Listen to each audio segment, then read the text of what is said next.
Okay, welcome back to turn 3.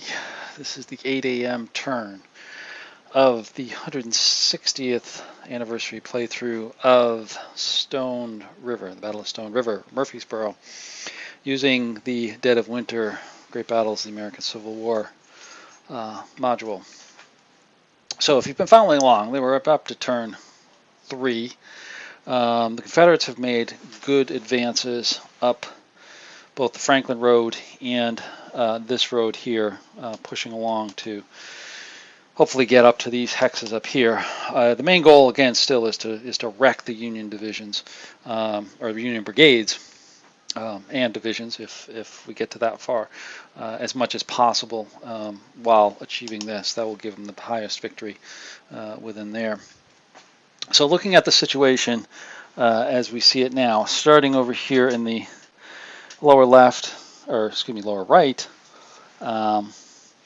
we have Cheatham and Loomis have come on the board and looking to push up here against Sill and Woodruff's brigades over here in the woods. This is going to be a tough little battle for a couple of reasons. One, these are very strong units under Sill, and we also have this heavy cedar timber up through here, which is tough navigating through. And then a third piece here, which is a little bit of a gray area, but I always played it this way, and talking with others who played it this way, is that Cheatham division is out of command of Polk, meaning he cannot use his divisional orders and will not be able to change automatically. We'll have to do individual brigade change orders on this. Now, there's a little bit of a controversy because I've seen this before, is that the rules don't explicitly say that he's out of command. He's out of command for the standpoint of AMs, but it doesn't say he's out of command for actual orders. So defaulting to, if he's out of command for the AMs, he's going to be out of command for the orders. So that's how we're playing it in here.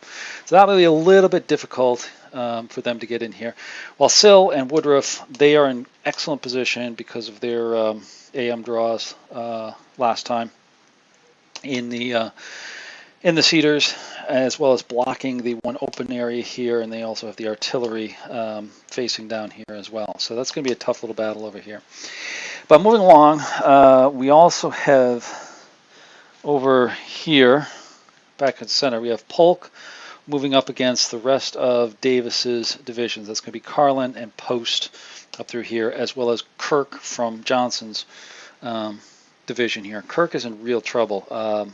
He's already lost two Confederate, or excuse me, two Union regiments over here. He's lost the 29th Indiana and Illinois regiment as well, which is going to be tough to replace. And also, these two units are already taking strength point hits and are being reduced pretty quick. So he's in threat of being BCE'd, brigade combat ineffective, soon if he doesn't get back and out of the way.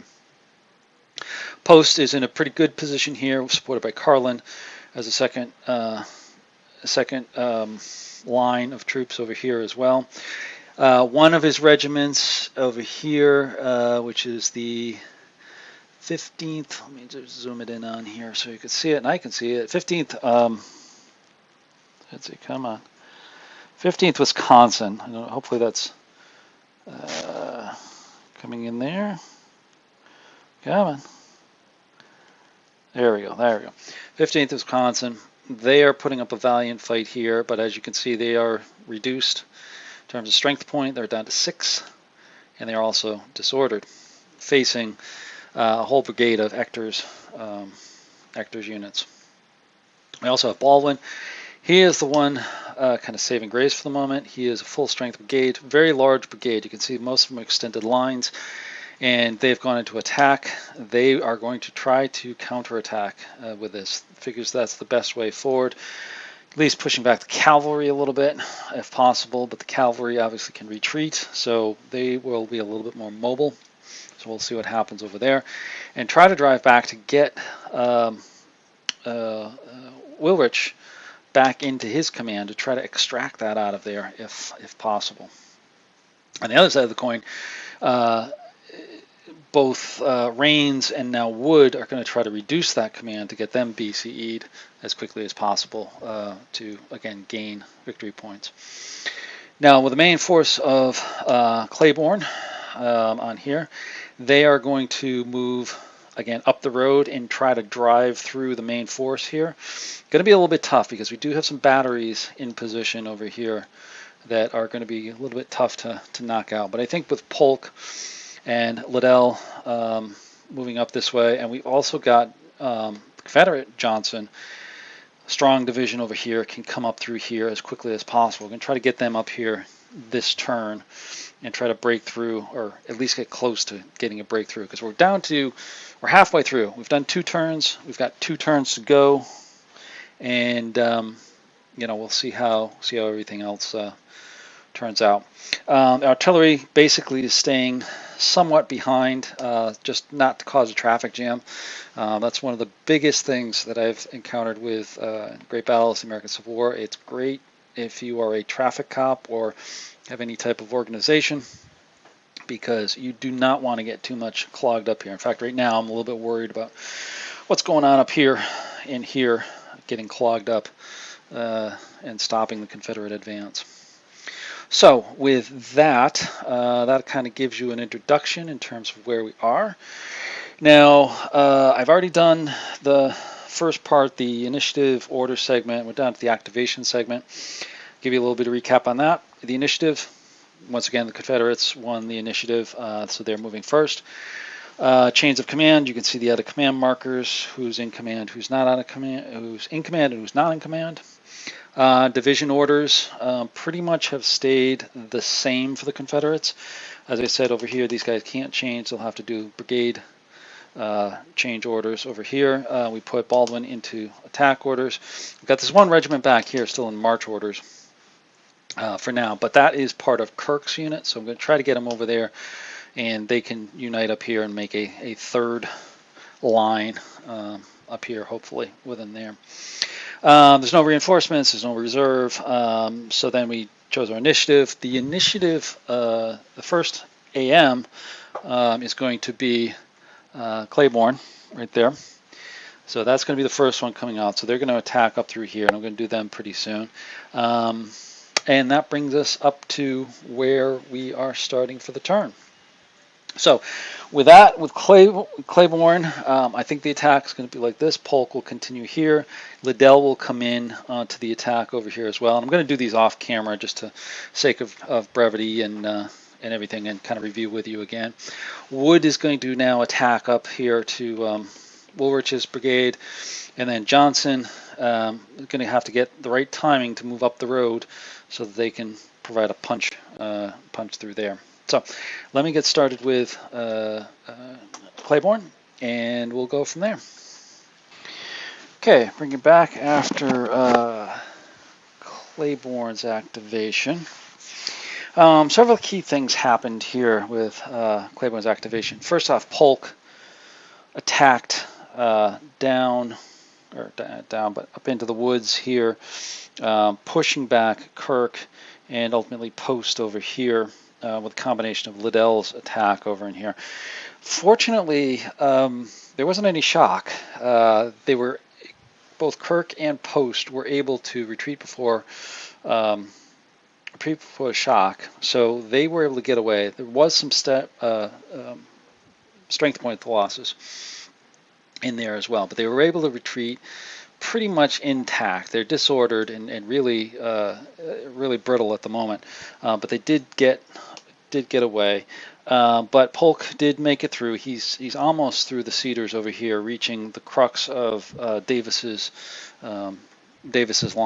over in here, which is good because they may extend this way to let Liddell come in behind and attack. We'll have to see how that kind of sorts out, because you can see right now they're both converging on the same point over here, and it's going to be a little bit tricky over there, but we'll see how it plays. As I said, Liddell moved up, pushed back Post. Post took most of the damage over here. He lost a couple of strength points in the retreat before shock as they moved back. Fortunately, the line didn't break over here when they retreated through it. When they came in through there, it did trigger artillery here to actually fire. And fortunately, they just got his little D against Liddell. This unit was able to hold and, move up accordingly with there, but a little bit of tense action within here. So quite a bit of a firefight developing over in here. Over to the right. Let me see if I can zoom in you in here a little bit too. That might help you to see a little bit better. I'm going to zoom you in. Here we go. There we go. And move you up a little bit.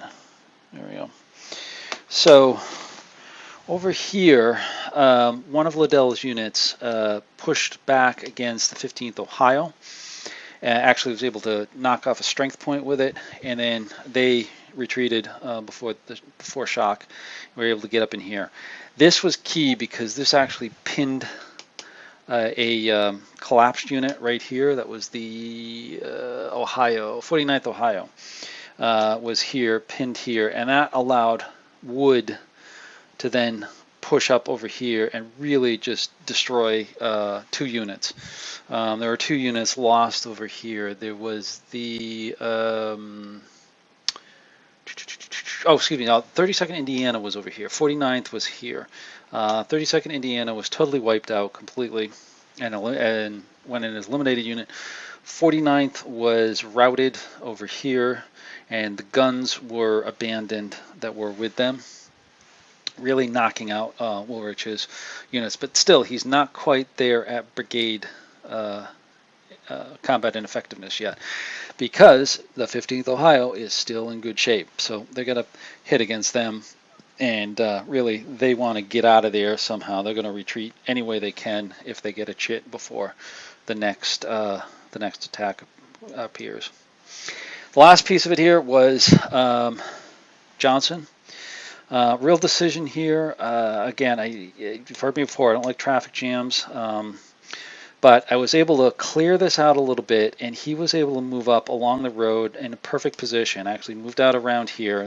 These guys were blocking him, but they were able to circle around and get onto the road. And I think that's going to be key, because if Liddell can push against him, and then Ector can move over here to the left, these guys can swing in at an angle. I don't want him to go against the battery here, and I'm going to try to take him out with some of Liddell's troops if possible.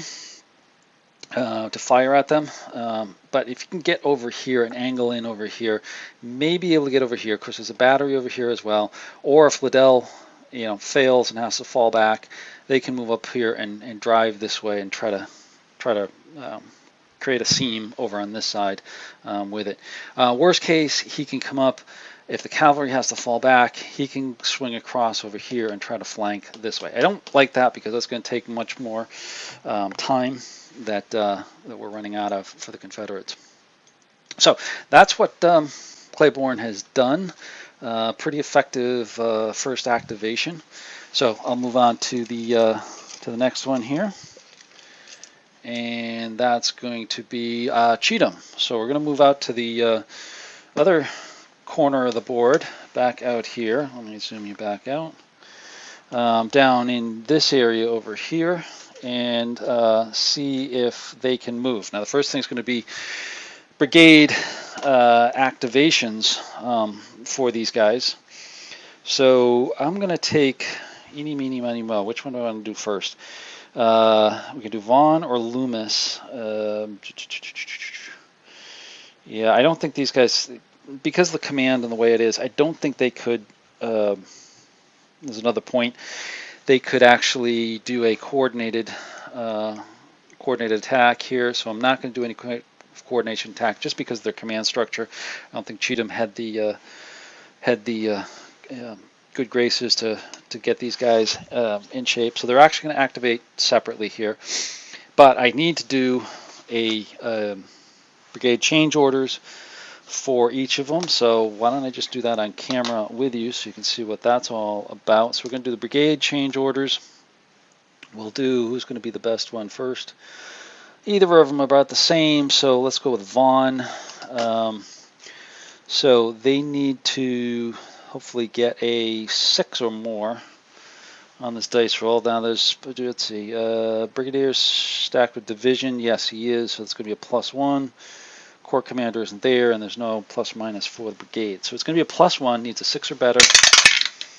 Rolls a 7, so they do change their orders. They're immediately going to go into attack mode. So let's place the attack marker somewhere over there on Cheatham. And now they can get going. So we'll also see for Loomis later on, but I'll wrap you up. When I bring you back, I'll wrap you up in terms of what that happens there. Let me get Vaughn moving and see what type of attacks are going on, and we'll go from there. Okay, we're back after Vaughn and Lomas have moved up and taken their activation. Just getting you positioned over here with the camera a little bit so we can zoom it in so you can see it. Hopefully a little bit clearer. There we go. So, fortunately for both of them, as you saw before, Vaughn made his brigade change orders and Loomis did as well. So both of these are now in attack mode and pushing up here. And Vaughn actually had a good activation. They were able to push up, exchange some fire in a firefight over here with the 88th Illinois. I think the 88th got the best of Vaughn because they had to retreat with a second disorder, and they lost a strength point. While Vaughn's units, just one unit was disordered as they moved up. Also, too, way over here on the extreme right side, the 11th Tennessee, or no, excuse me, 13th Tennessee, and the Sharpshooter Brigade Battalion were able to move up and actually disorder the 21st Michigan. So they were disordered. So they've made some progress over here. Now they do have to face the guns when they move up here, but hopefully we can knock out one of these units and get into the woods and maybe get some fire onto the guns before they start wreaking havoc down the line here. So a little bit of progress there. The one thing that has held them up a little bit, we've got one unit over here. This is the 36th Illinois, very strong unit, 8 strength points, 8 cohesion points for Union. That is rare to see on a Union, but they're a good unit over here.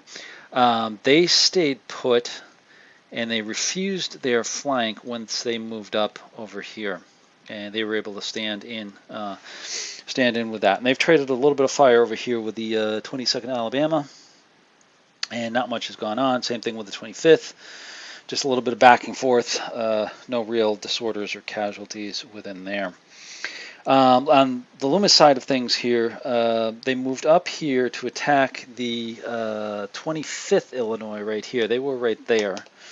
And they were able to exchange some fire. Now the big thing was that the 25th Illinois got low ammo.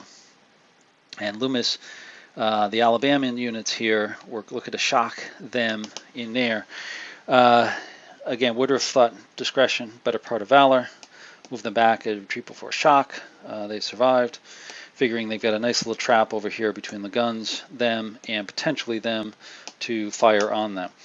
Loomis didn't take the bait. They left their units right back here, figuring they'll do something on the next activation. A little bit of squaring off over here between the Alabamans and the 35th Illinois. So basically, we've got a good advance over here with Vaughn's, with Cheatham's units, and still in a good position to continue the attack, the next activation.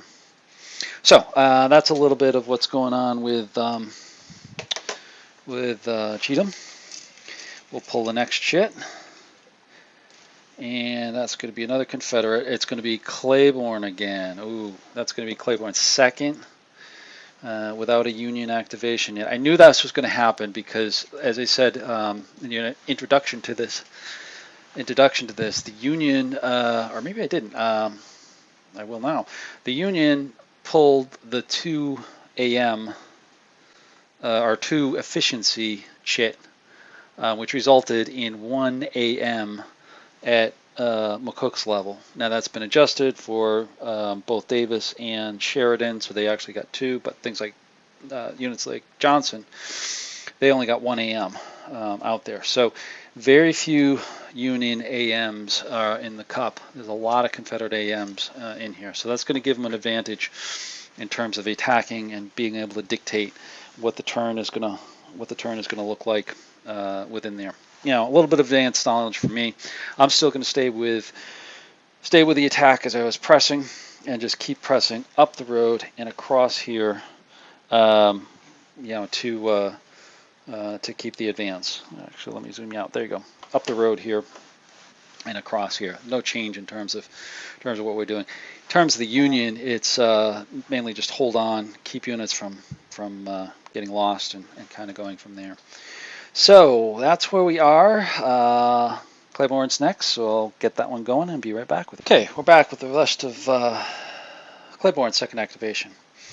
So a couple things. We started off over here. Let me move you back over and zoom you in, because real heavy damage to the Union units, and the first real victory points for the Confederate have occurred over here.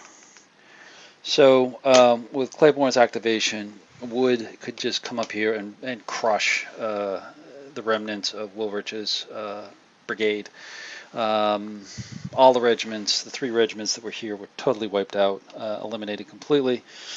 Guns are gone, and just cleared out this woods over here. So that's effectively going to give Woolrich's brigade a brigade ineffective. So that's the first one for the Confederate victory conditions in there. So that was the first one. Second thing, Liddell continuing to push up, getting some good momentum, pushed back Kirk with some firepower first, and then with the threat of shock, they retired to try to save as much as they can. When they did that, that forced the Carlin's unit, the 25th, I can't quite read that there, 21st Illinois, to disorder as they retreated through. Eventually, they second disordered, and they had to pull out themselves. So it leaves a gap in the line, which leaves both the 22nd Indiana and the guns over here, as well as the left flank of Baldwin's units, the 91st Ohio, you know, open. And exposed over here. I suppose he could have refused his flank over here, but you know, the gap is enough that they really can't get in there. Either way, they're going to get fired on. So I think they'll be okay, and rather have the firepower out in front to try to extract this unit up here, 15th Wisconsin, if at all possible. But it's looking tough at the moment, you know, with it. Also, Liddell's units are back here. I'm going to have to try to get this one back over here. These guys have moved up in reserve. And then Polk has rejiggered his line a little bit, pushed up here, and just engaged in some firefights across here. No real effect either way, going back and forth. This one stayed disordered. Actually, this one, I think, yeah, they did disorder on here as well, so there's a little effect in there as well, just kind of holding that over there. He also went back, recovered 2 regiments that were disordered back here, so he's full strength. They can potentially move up and support this flank over here, clearing out for Liddell's units to move up here as well and to attack across here. The one unit that didn't move, Johnson, I think he's in good position. Again, no traffic jams. So we're going to leave him here for now. That actually saves an activation for fatigue. So potentially later on, if Eckerd can move to his left a little bit, he can come up here and start hitting across in through here, or potentially cutting back across and going for the road back here. So a very protective turn for Claiborne, and you know, getting the Confederates into a good position for the next JIT. So the next one's going to be cavalry, right there. The Confederate cavalry are going to move. So they've got an interesting position up here. They've got Baldwin's infantry, you know, ready to take good shots at them.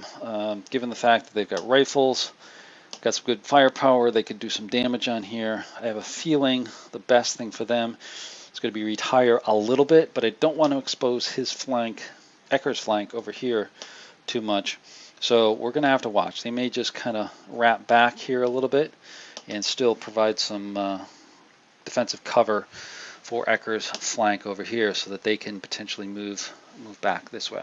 So we'll see how that goes. Let me get that started and we'll be back with you. Okay, we're back after the cavalry movement. Sorry, I hit them off camera here. Let me zoom you out a little bit. Let me zoom back all the way. And they're just off camera, aren't they? Yes, they are. There we go. Sorry, got some trays in the way there as well, but there we have it. All right, let me now zoom you in here so you can see the cavalry. So the cavalry, as you can see, kind of move back a little bit away to hopefully force them to move forward a little bit more. And again, they can back up a little bit more if they need to. They also spread out. You notice the smaller strength units, the 2s, all kind of took up a picket line around here. Did that so that if they're fired upon, they'll have a little less of a target to go after, even though they will get the firing at cavalry here. Where is it? I can't find it, but get that. But it'll be a little less effective on there. Now they do have lesser cohesion, so that could be damaging as well. But hopefully they can escape before these guys move up into a good firing position. This guy's actually in a little bit of a hollow here. You can see here he won't be vulnerable. This guy's a little vulnerable, but 3 hexes away is going to be a negative modifier for the rifles. And these guys over here, I doubt if they'll move that way. That would be leaving them separated from their command. So I think that gives a good screen over here. Also opens up this avenue here a little bit if Ecker wants to move this way, so that, as I said before, Johnson can move up within there. So that's all for the first cavalry activation. Oh, I need to mark that activation. I didn't do that, but we'll get to that in a minute. Next activation is going to be Cheatham again. So second Cheatham. So that's interesting. We've had Claiborne, Cheatham, Claiborne, Cavalry, Cheatham. So both activations for them have come up already. Nothing for McGowan or any of the Union yet to be played, but that will eventually come up here with it. So let me take a look back here with the units of Cheatham and see where they're going to attack and go back with you from there. Okay, back with Cheatham's activation here, and we'll zoom in with this. Pretty successful activation, I will say, to just give you an initial comment. Vaughn over here was able to push back very hard against the 88th Illinois. You can see the 88th, I didn't want to go there, he is back there, is all the way back here.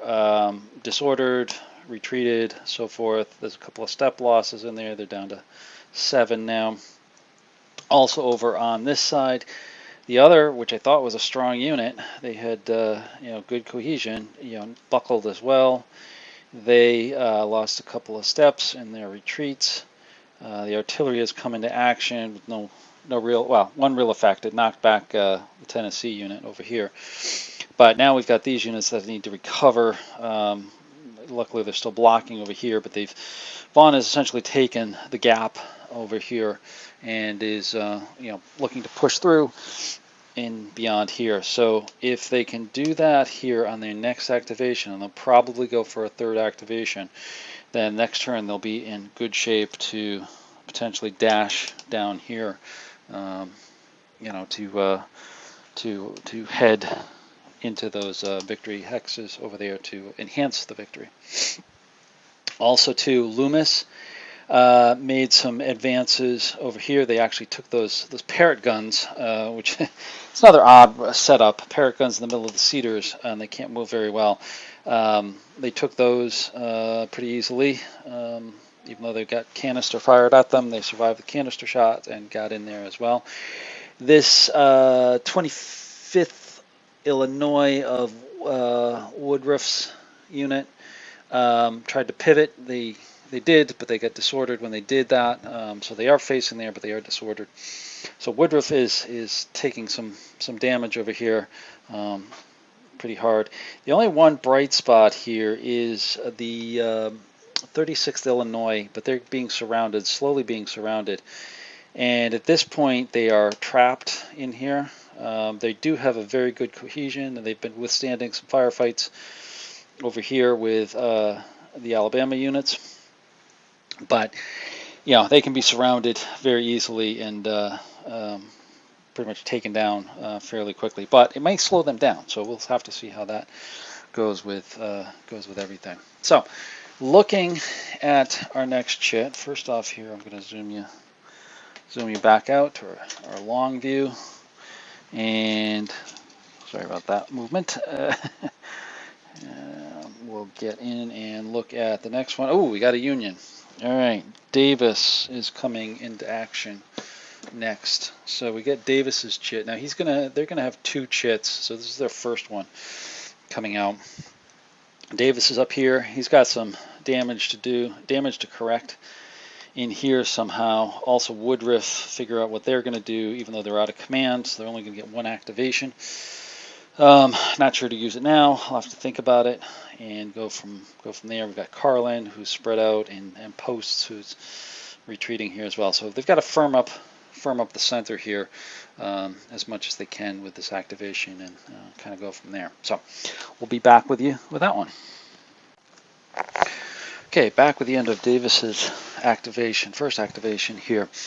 So with that, a couple things. Woodruff over here kind of juggled their line a little bit.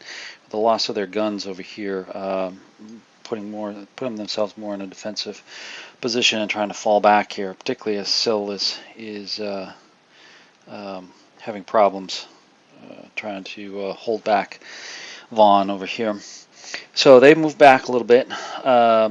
Fortunately, the 25th Illinois recovered from their disorder and was able to recover, even though they're in the face of the enemy. They're still low ammo, so that's going to be a tough situation for them to correct over there. Then we coming down across here, we've got Post over here. All his units were disordered. Two of them recovered, the one under him and this one right here, 74th Illinois.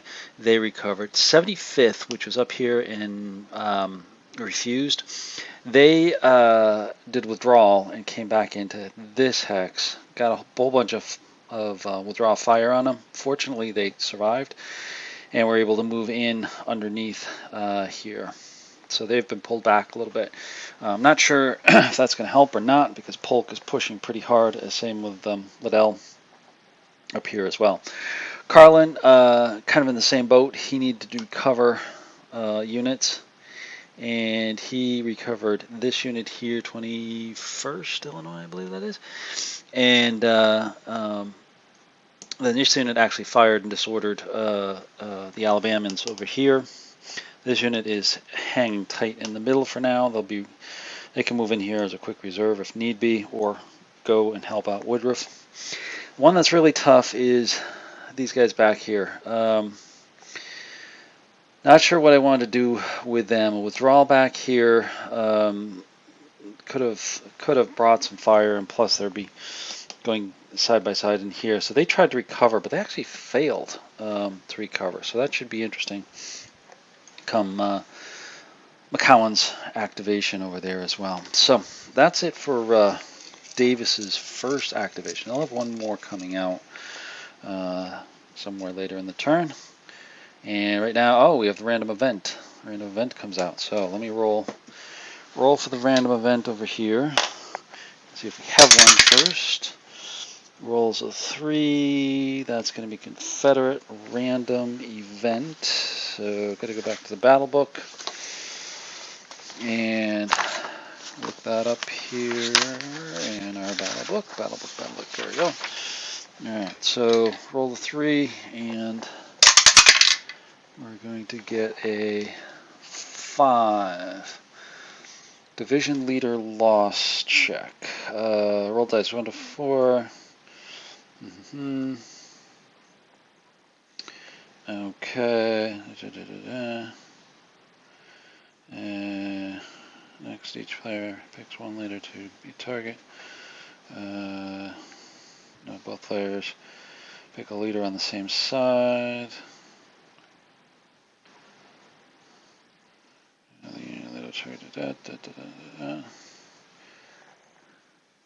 Alright, so we can target one unit to check for a loss. This will be on the Confederate side. So obviously the Confederates got to be within 3 hexes of a unit. So I think the Union is going to choose Liddell up here. And the Confederate will choose somebody else here. 1, 2, 3. No, he's not there. No, he's not there. These guys are not there. Ecker. I really don't want to Polk. These guys up here as well. It's going to be somebody different. Really don't want to lose Ecker right now. And we've got him, but he's not near anybody. So it's either got to be Liddell, Egger, Polk, but he actually, oh yeah, he is 1, 2, 3. Polk, Loomis, Cheatham, or Vaughn. I think at this point they'll choose Cheatham because they've got him in division orders, and he potentially can be lost. So let's see which one has to take the leader check. Roll at 6, so it's going to actually be Cheatham. So he does a leader check. Rolls a 5, he's okay. So that was a pretty quick one. Random events, nothing really happened. So moving along here to the next chit. It's going to be the cavalry. Cavalry is going to go next. Alright, that's going to be them up there. Let me just zoom you out here. Yeah, it's going to be these guys up here. So let me see what I want to do with them. They're in a pretty good position. This is the cavalry's second activation of 3. So they may not do anything and save it for later in case Baldwin starts advancing there and starts firing. So I think that's what it will be. I think the cavalry will just ignore that, save their fatigue, and move on to the next shit. Next one is Union March. Okay, we do have one unit in March mode. That's that one unit for Kirk's. Yeah, Kirk's unit. Now at this point, let me detour them up here. I got to be within 5 hexes. 1, 2, 3, 4, 5. Invisible, so they could actually come over in here without a problem. I think. Well, no, 1, 2, 3, 4, 5. Yeah, because they're in range of them over here. So let's bring them back over here. So 1. Or actually, should I try to bring them out of Mark? And now let's get them over here. I'll turn them and go 2, 4, 6, 7, 8, 9.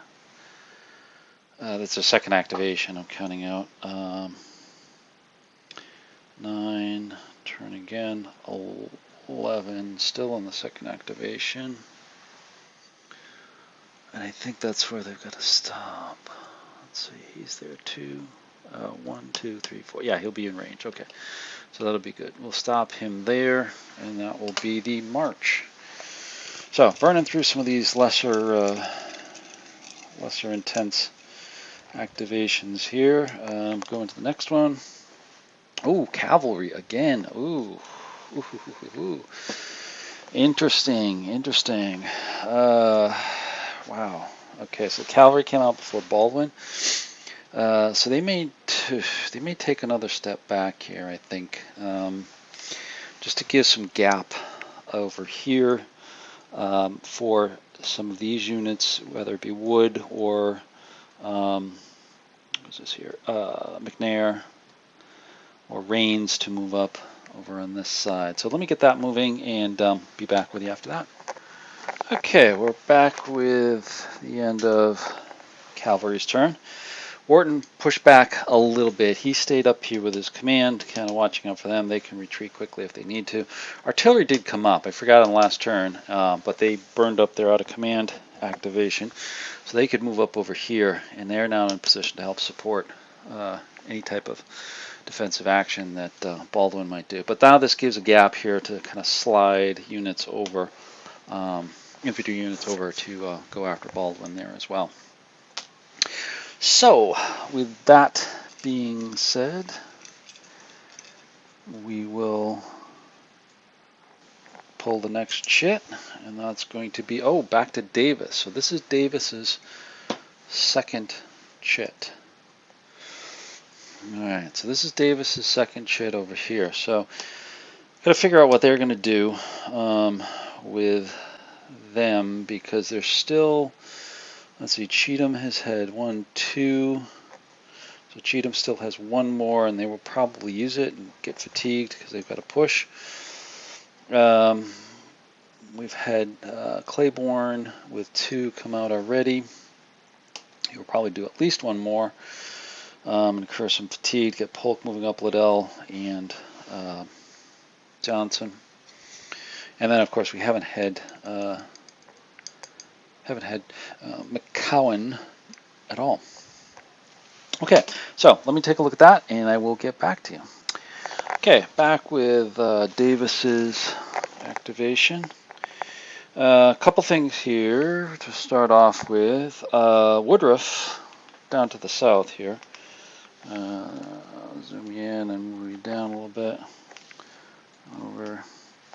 And I'm gonna have to move a little bit that way. Down here, Woodruff. They are out of command, so they had to burn up their out of command activation, so they didn't do anything. Same with this unit right here. So that left Carlin and Post. Carlin got some good stuff going on here. First off, the Ohio, 101st Ohio, fired on the Alabamans who were disordered. And they actually got a second disorder on them, which caused a step loss and forced them to retreat. They advanced in there after them. Then Carl himself didn't do anything, stayed with this unit to kind of firm up the center. But the other unit that's way out in front, the Wisconsin, 15th Wisconsin, they recovered. So that is a strong, strong position for them right there. And that's going to force the Confederates to take more action against them. Going forward there. So that was a good move. Then Post, after recovering over here, he moved his command over to this hex over here, and they opened fire on Polk's advancing units, scoring a disorder on this unit, and disorder on their own units. He had to fall back, and there was a step loss there as well. But then the other recovered unit that was here moved up in there as well. So they got a strong defense forming up in the woods and kind of checking Polk's advance there for the moment. We'll see how it goes with more Confederate activations as time goes on, because that's the end of Davis's activations. So they're done for the turn, and Claiborne has 2 more to go for the turn. So next one out, Cheatham. All right, this is Cheatham's 3rd activation. Again, they're way back over here in the corner, as we know. So let me get them going and see what they're going to do in terms of their continued attack and pushing up the angle over here, or up the little field, or what do you want to call it, open area around the cedars to try to get up in here. So see you in a bit. Okay, a little bit of mixed results for Vaughn's attack. First attack with, Cheatham. First with Vaughn. Attack over here. They moved up to try to pressure Sill a little bit more. Little firefight here with no effect. And then these units moved up to assault the 25th Michigan, and they were repulsed actually. They lost and had to retreat back here. This unit over here, the 9th Texas, really got damaged pretty good, disordered, and step losses over there as well. So Sill held here a little bit. Then with Loomis over here, tried to attack this unit right here. This other one from Sill, the 36th Illinois.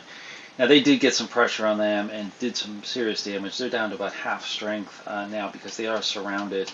They can't get out of here without losing units. They may try to withdraw back here if they can, but it's going to be a long shot here with it. So we'll see how that goes when it comes up.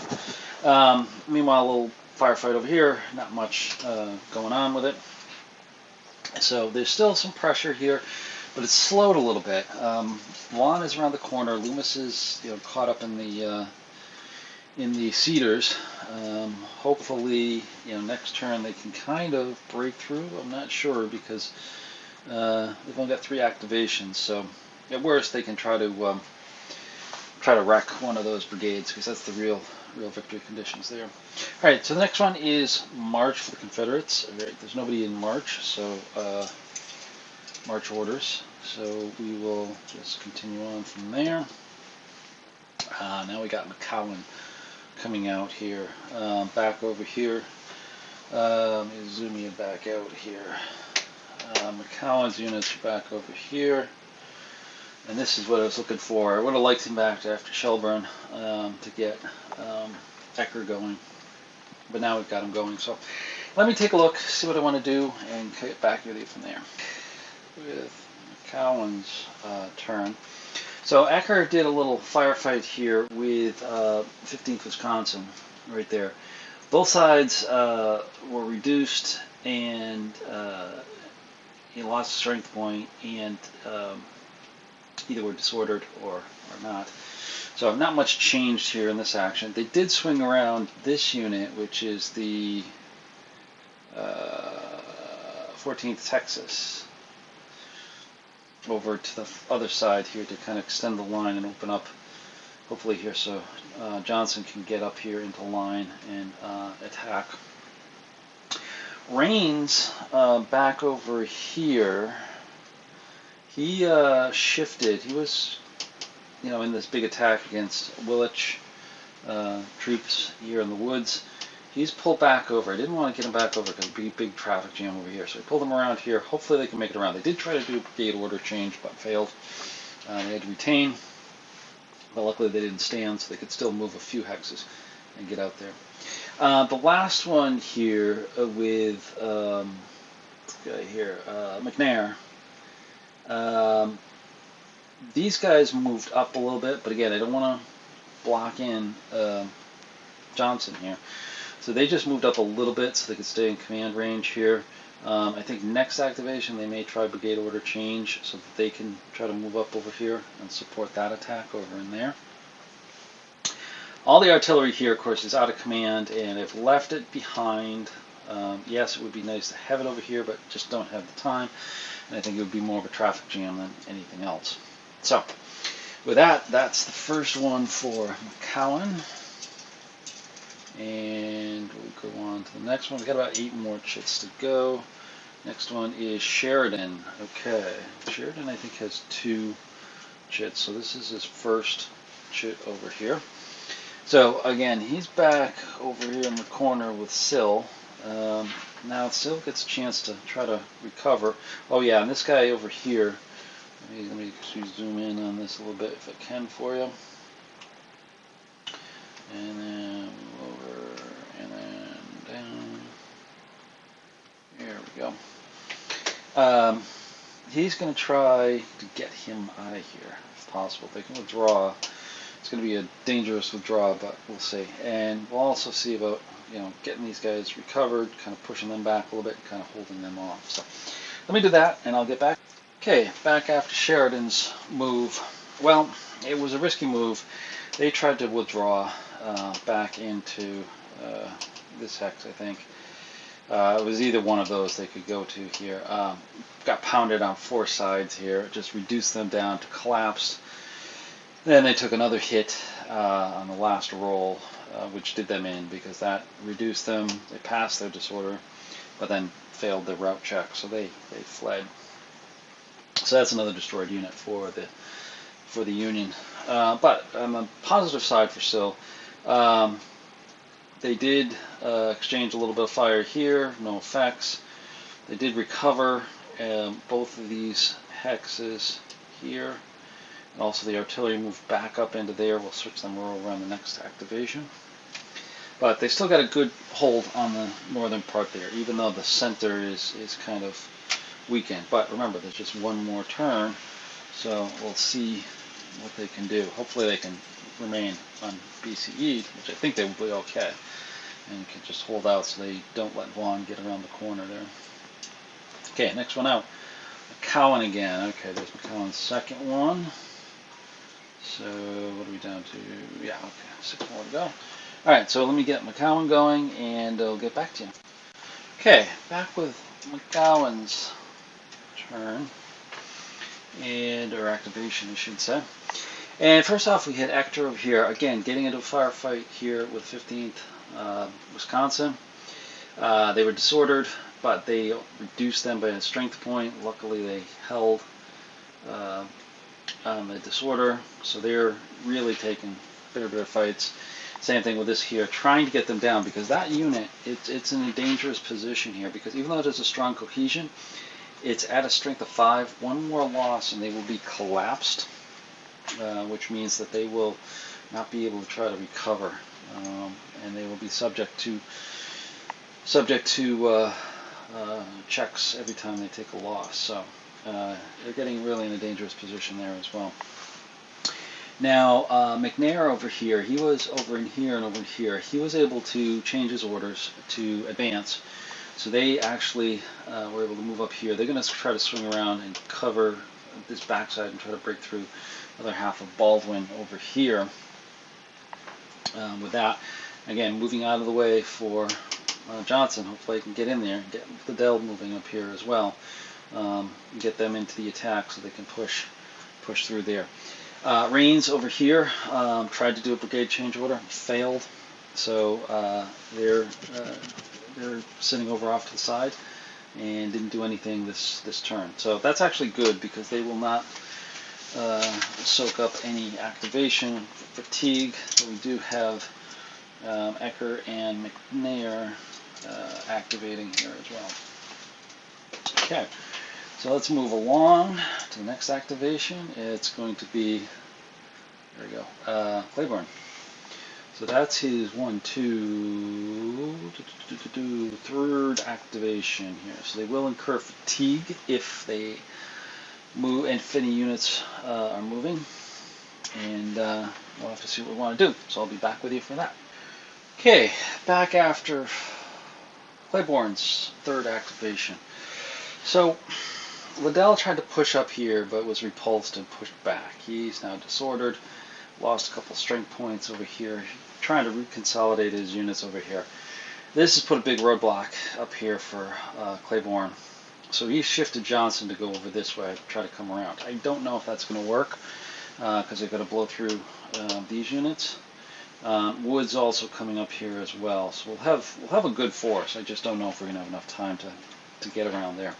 Because there is such a good roadblock here, forced by Baldwin and the remnants of Kirk, and Carlin and Davis's units over here as well.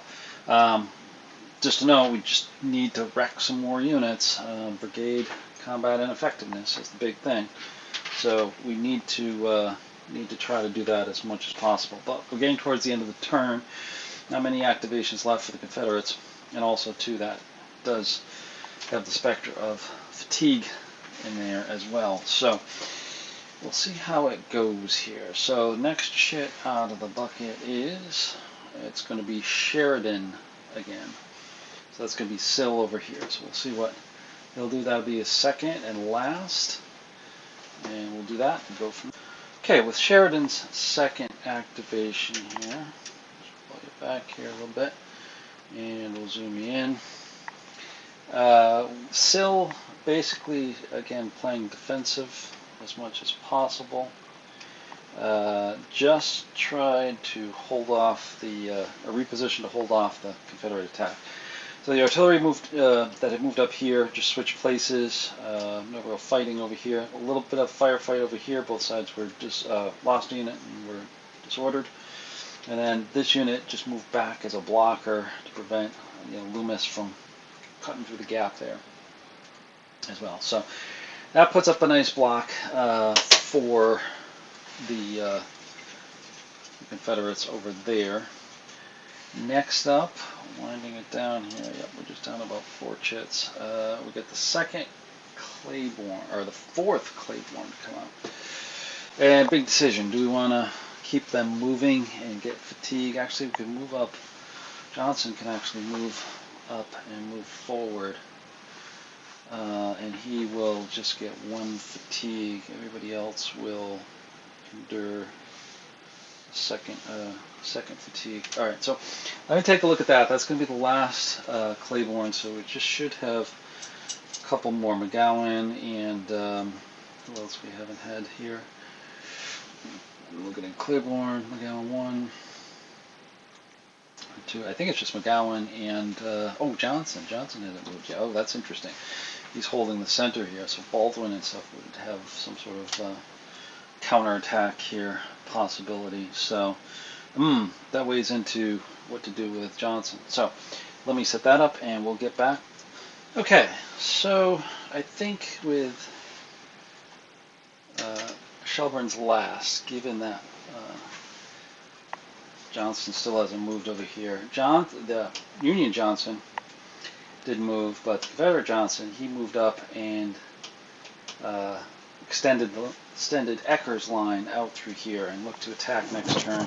See if they can push through and then somehow dash across here, or maybe I may just need to have the cavalry come across, but it's through the woods, which is going to be extremely tough for them. Actually, that gets them disordered, so they're not going to be very well positioned for that, I believe. Just take a quick peek at woods. Yeah, woods, there's a disordered chance if they move through there. So that's not a real great option as well. So we'll see. Still got to get a couple more BCEs going here as well. So that's the most important thing at the moment. This, again, like I said, will just reduce. If they don't get this, it just shifts it down a level. But we'll still try to get there as well. Liddell, again, moved up some, didn't move, but recovered units. His disordered unit here was able to recover very easily, even though it was next door to them. And then Polk did the same thing, recovered units over here as well, not incurring any fatigue over there. Wood is a little bit trapped over there, so he didn't move at all, didn't incur any fatigue as well. So save it up for the next turn on there. So next we got 3 more chits to go. Next one's going to be McCowan. Right, we knew there's 2 McCowans left. So let me figure out what I want to do with them and see if I want to push with them a little bit, and we'll go from there. Okay, back with the end of McCowan's turn. So a little bit of recovery here for Ecker. Ecker did not attack. Use this activation for recovery. 1 recovered unit here. They didn't. They actually lost a strength point. McNair held tight here. He's got no place to go, so we'll probably wait till next turn. And then Rains moved up here a little bit, as much as he could. He didn't try to change orders. No need to at this point. Just moving up here to try to position to get around the flank here and try to push along here. So that's the end of Your activation. Next up is going to be Johnson. Okay. This will be interesting because they've just got one activation, and this is where Baldwin can either attack or not, just kind of hold. And then Kirk can try to recover. Woolrich has no command, so he'll just stay there, and we'll go from there. So let me get this going, and we'll be back with you. Okay, so Johnson's turn, or activation, saw Kirk recover a unit, but also one unit failed with a 9 and actually lost a strength point, which put him into collapsed, which was not good for them. I think at that point I'm gonna have to double check. We'll double check with the BCE, but I think that may put him over the edge, and they may be BCE'd as well as Woolrich. We'll see about that when it comes in. As far as Baldwin, he didn't advance, but he just exchanged firefights, shots back and forth with Confederate Johnson up here, just going back and forth with fire. Also, their artillery really damaged Liddell, disordered, step loss, etc. Luckily, he was lucky he didn't get killed as part of that. A little back and forth over here, firefighting back and forth with these units, kind of pushing them back a little bit, kind of disrupting the Confederate line there. So opted to kind of just play a kind of a hold in there, to let them stay within there, because it is the end of the turn. There's only one activation for them. So I think they're in pretty good shape. The Union's in pretty good shape. The Confederate attack is kind of waning a bit this turn. Made some progress, but not as much as we would have liked. Anyway, it's the last activation. McCowan. Now that's going to be his 4th activation, and I'm just going to take a quick peek here at the fatigues.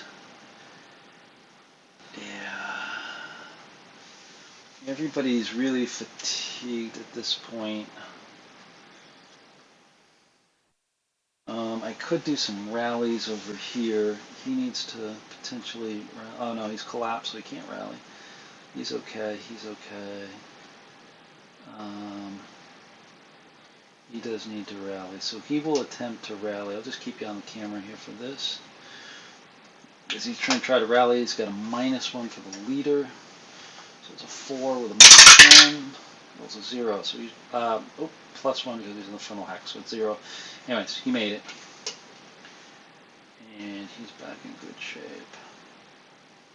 Alright, so that'll take care of him. He can't, because he's combat collapsed. So that'll be it. That's the end of the turn. So let's just finish off this turn, and I'll put this one in the books for us. So commander movement phase, this will be moving with Cook or Hardy. I think we're going to need to have him move, because we get Shelburne, we get him. 1, 2, 3, 4, 5, 6, 7, 8,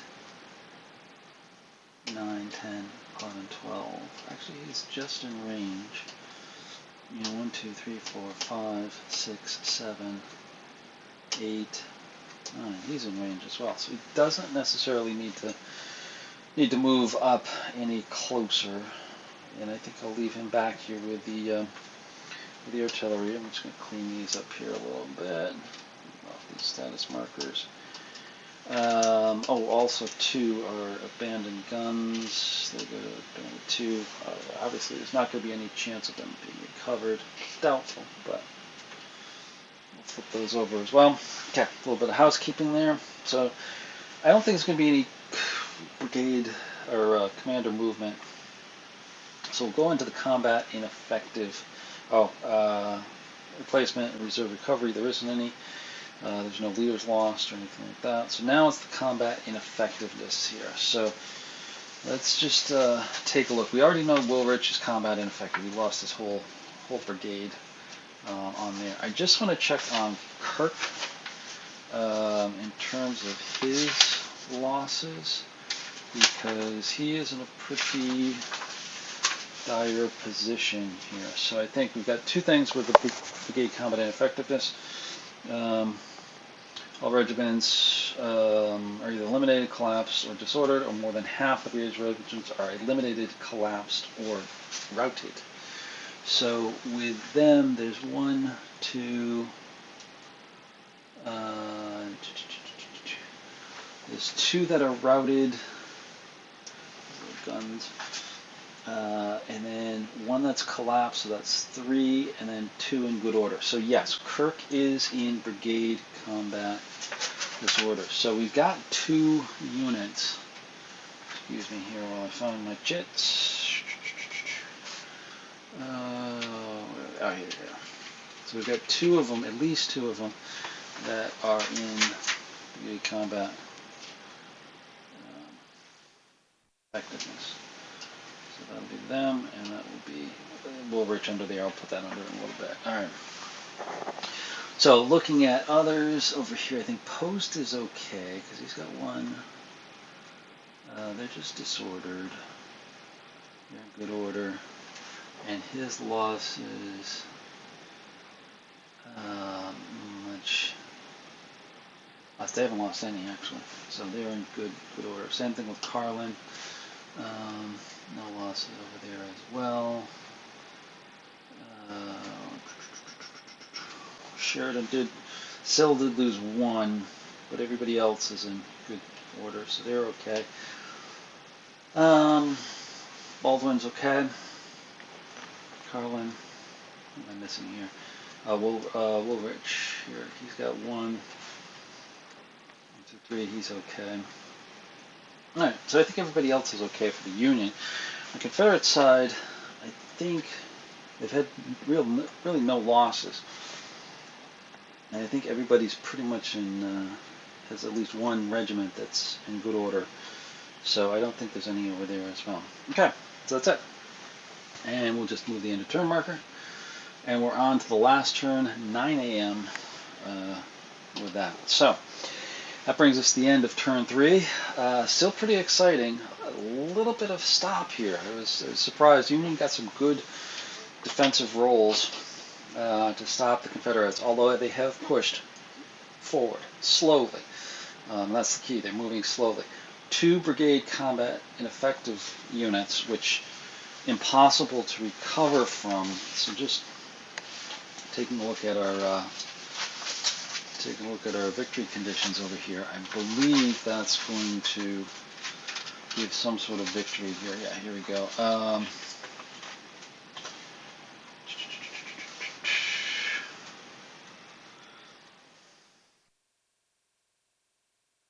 Yeah, okay, so